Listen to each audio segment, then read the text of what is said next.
versículo 22, todos acharam? Então vamos dar início à leitura da palavra. E logo ordenou Jesus que os seus discípulos entrassem no barco e fossem adiante para outra banda, enquanto despedia a multidão. E despedida a multidão, subiu ao monte para orar à parte. E chegada já a tarde estava ali, e o barco estava já no meio do mar, açoitado pelas ondas, porque o vento era contrário. Mas à quarta vigília da noite dirigiu-se Jesus para eles, caminhando por cima do mar, e os discípulos, vendo-o caminhar sobre o mar, assustaram-se, dizendo: é um fantasma, e gritaram com medo. Jesus, porém, lhes falou logo, dizendo: tende bom ânimo, sou eu, não temais. Respondeu-lhe Pedro e disse: Senhor, se és tu, manda-me ter contigo por cima das águas. E ele disse: vem. E Pedro, descendo do barco, andou sobre as águas para ir ter com Jesus. Mas sentindo o vento forte, teve medo, e começando a ir para o fundo, clamou dizendo: Senhor, salva-me. E logo Jesus, estendendo a mão, segurou e disse-lhe: homem de pequena fé, por que duvidaste? E quando subiram para o barco, acalmou o vento. Então aproximaram-se os que estavam no barco e adoraram, dizendo: és verdadeiramente o Filho de Deus. E tendo passado para outra banda, chegaram à terra de Genezaré. E quando os homens daquele lugar o conheceram, mandaram por todas aquelas terras em redor e trouxeram-lhe todos os que estavam enfermos. E rogavam-lhe que, ao menos, eles pudessem tocar a orla da sua veste. E todos os que a tocavam ficavam sãos. Amém? Podem sentar. Quem puder glorificar o Pai, o Filho e o Espírito Santo, glorifique, porque Ele está presente na casa. Glórias a Deus. A palavra de Deus nesta noite, ela vai nos trazer uma observação, que a cada dia nós sabemos que a palavra de Deus ela vai se renovando, no sentido de que o Espírito Santo vai nos esclarecendo melhor, para a sua interpretação. A Bíblia aqui, em Mateus, Levi, filho de Alfeu, a Bíblia vai nos relatar uma passagem a qual foi escrita por 3 pessoas, 2 apóstolos e um discípulo.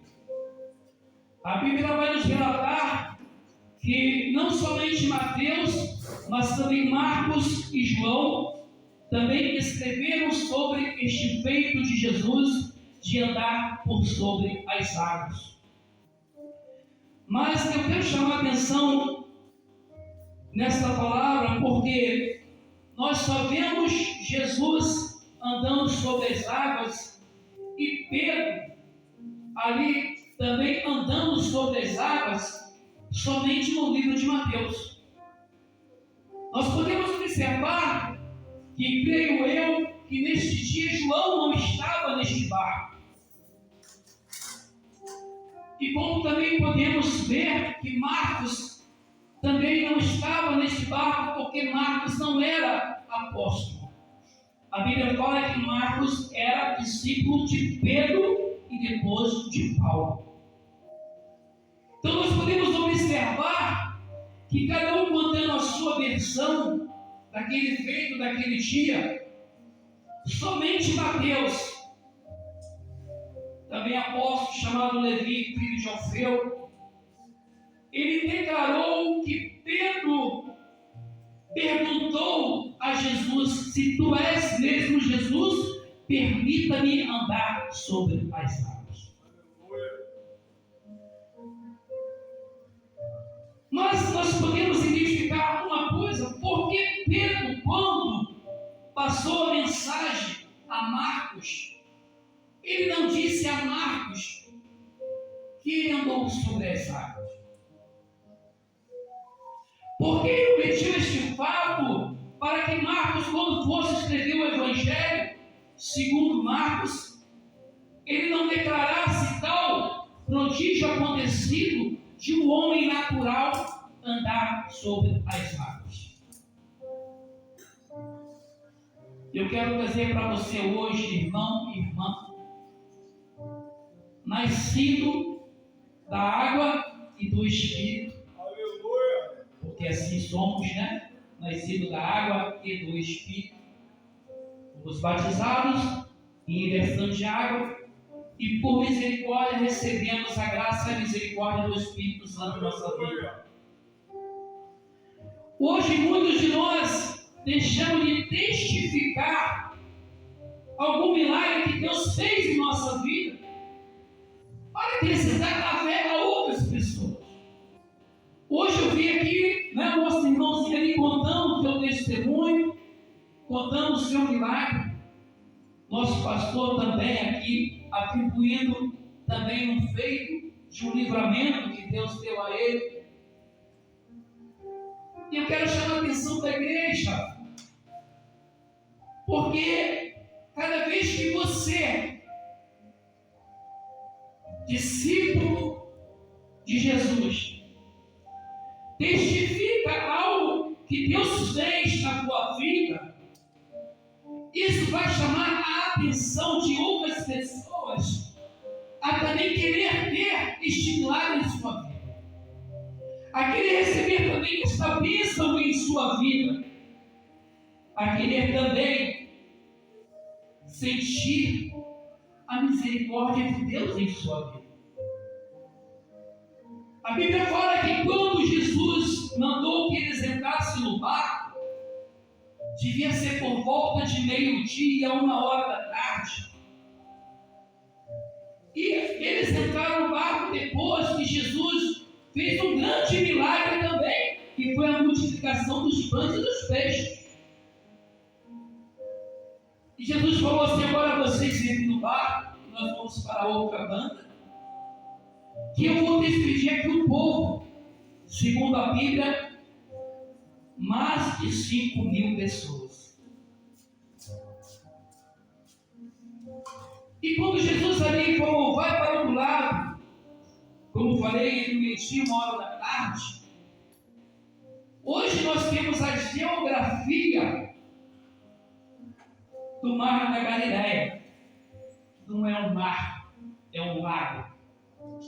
Nós temos a geografia da distância em largura e comprimento deste lago, que chega a 19 quilômetros de comprimento e 13 quilômetros de largura. Um lago. Quem conhece a Ponte Rio-Niterói? Quem já passou para Niterói? Quem sabe a quilometragem da Ponte Rio-Niterói? Ninguém?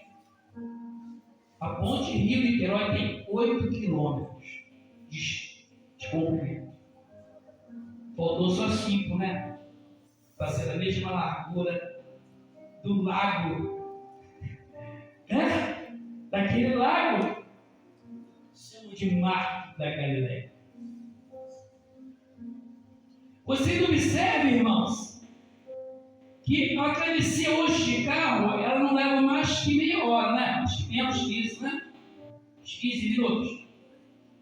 E de barco? Umas 2 horas? Menos? Menos?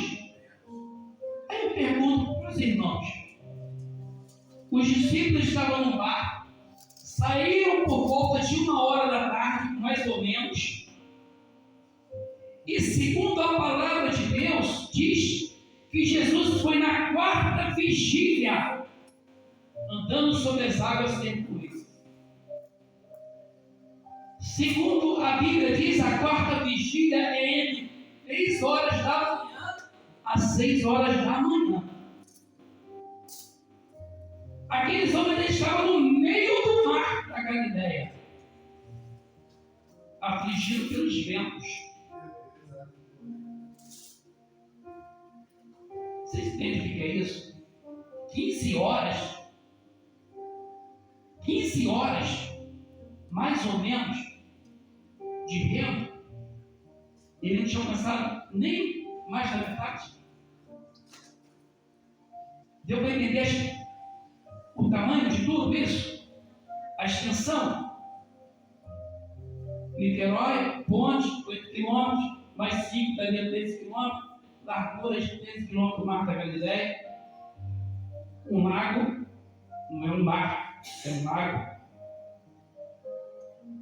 mais de 15 horas.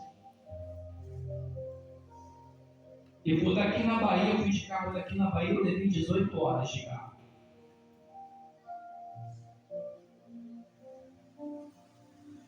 Eu quero explicar para vocês, irmãos, que Deus, Ele vai trabalhando na nossa vida de uma maneira que a gente nem imagina.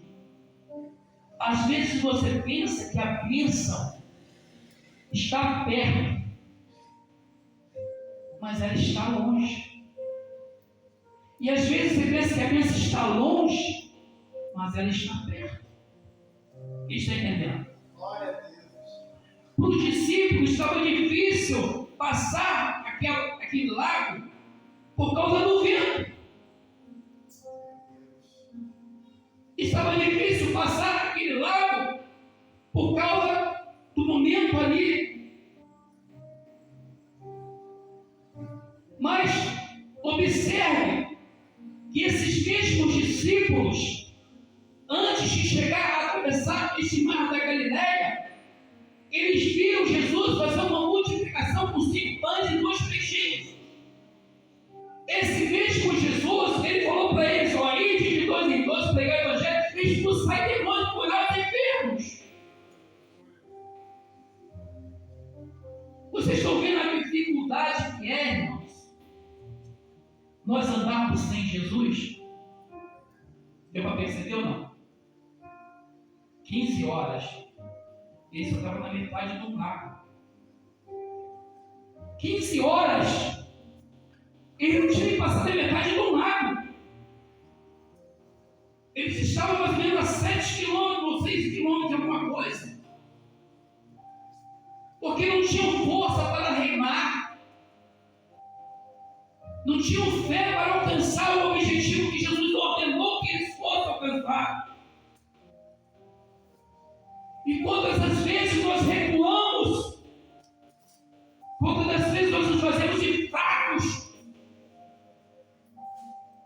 porque deixamos de confiar no poder de Deus, porque deixamos de confiar na providência do Senhor, porque deixamos de acreditar que mesmo que Jesus não estivesse ali materialmente presente, mas Ele estava espiritualmente presente com eles.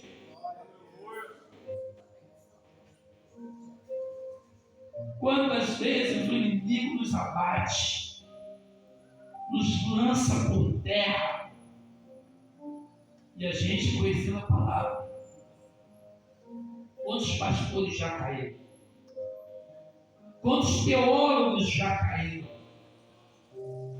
Eu conheço pastor que está no candomblé, na Umbanda, na Quimbanda. Eu conheço. Lá onde está a minha igreja, lá em Nova Iguaçu, tem um pastor que me vendeu o terreno, no caso, vendeu para a pessoa que me doou o terreno, que era pastor.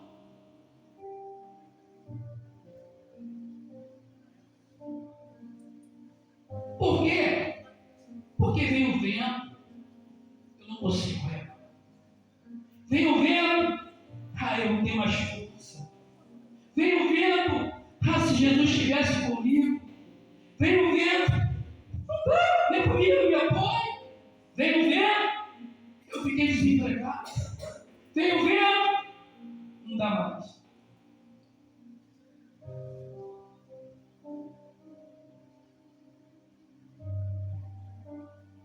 Lá do outro lado tinha um povo esperando Jesus. Sabia disso? Tinha um povo esperando. Sabe quem é esse povo que estava esperando Jesus do outro lado? Presta atenção na mensagem. E foram juntados as pessoas que estavam enfermas, e elas iam somente tocar, no mínimo, aonde? Aonde? Quem tocou na obra de Jesus? A mulher com fluxo de sangue. Sabe por que aquele povo está querendo, no mínimo, tocar na obra do vestido de Jesus? Porque eles souberam que uma mulher com 12 anos, doente, tocou somente na obra e foi curada.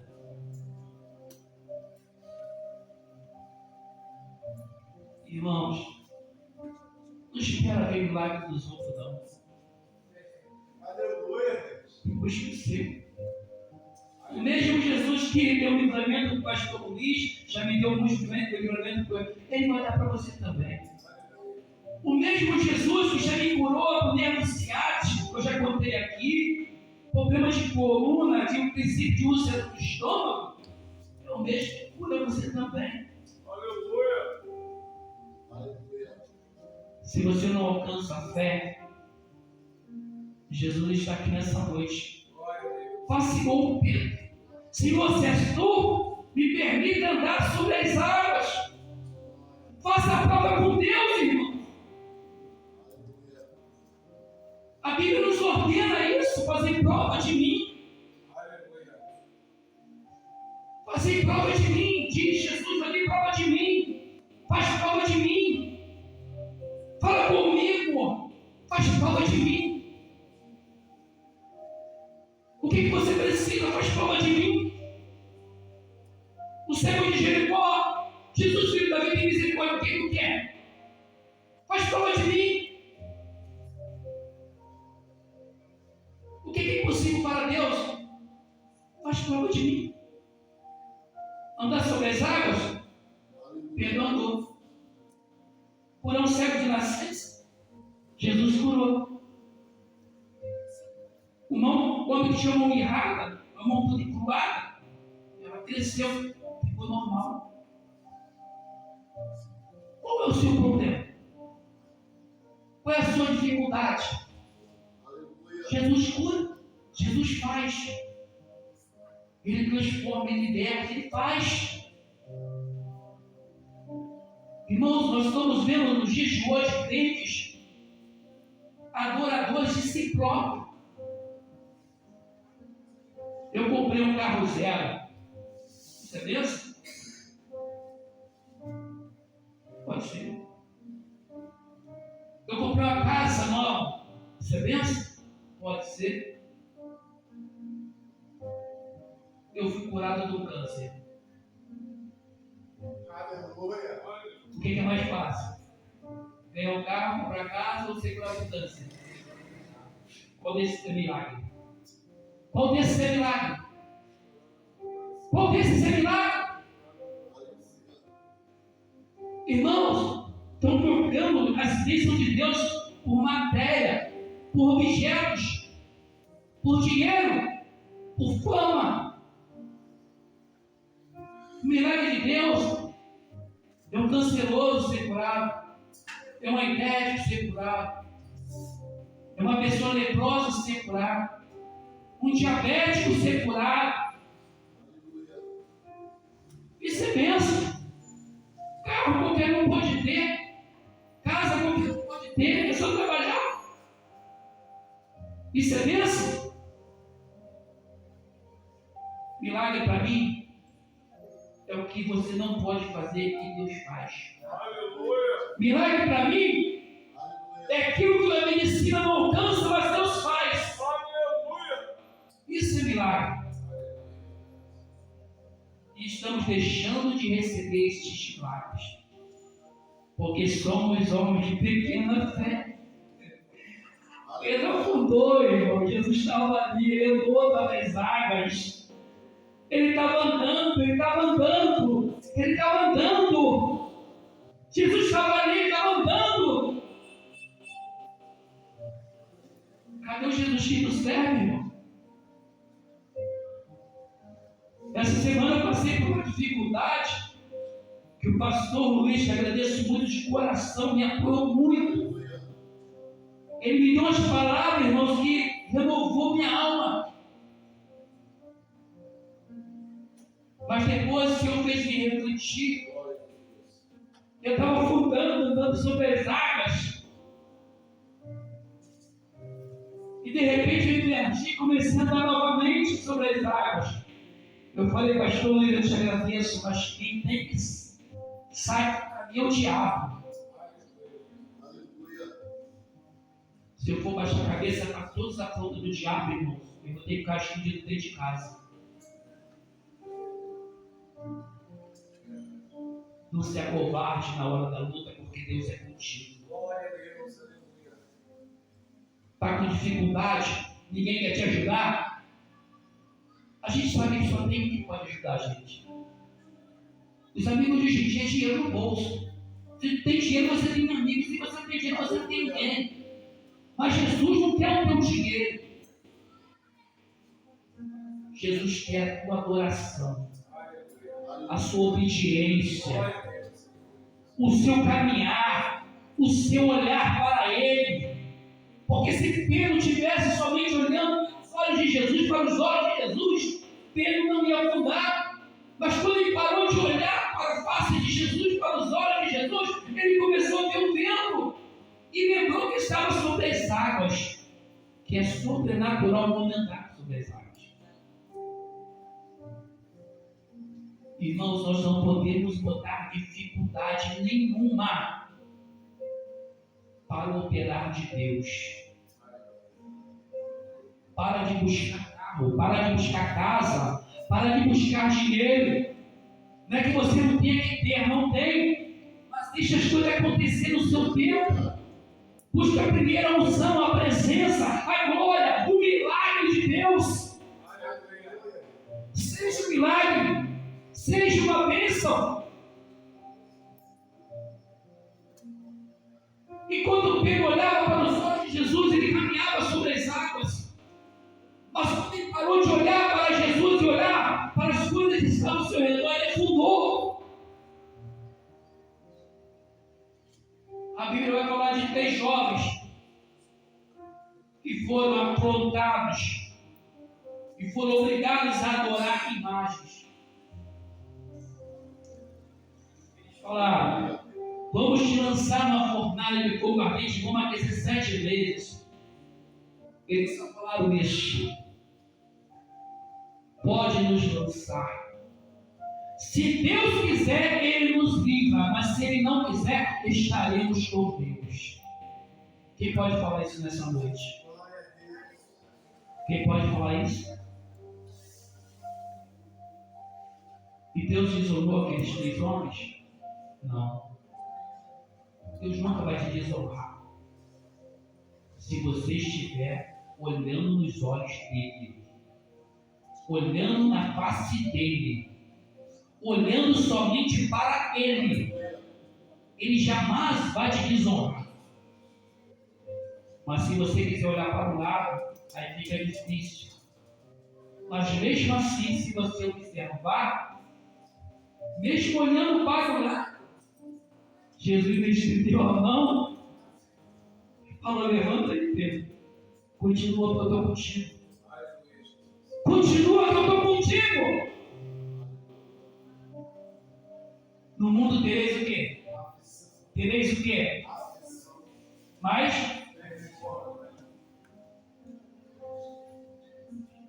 quem está pregando que Jesus quer te dar bênção, quer te dar paz, alegria, sossego, é mentiroso. Que a Bíblia não fala isso. A Bíblia chega a falar assim: vim trazer o que para vocês? Dissensão. Eu não vim trazer paz, vim trazer dissensão.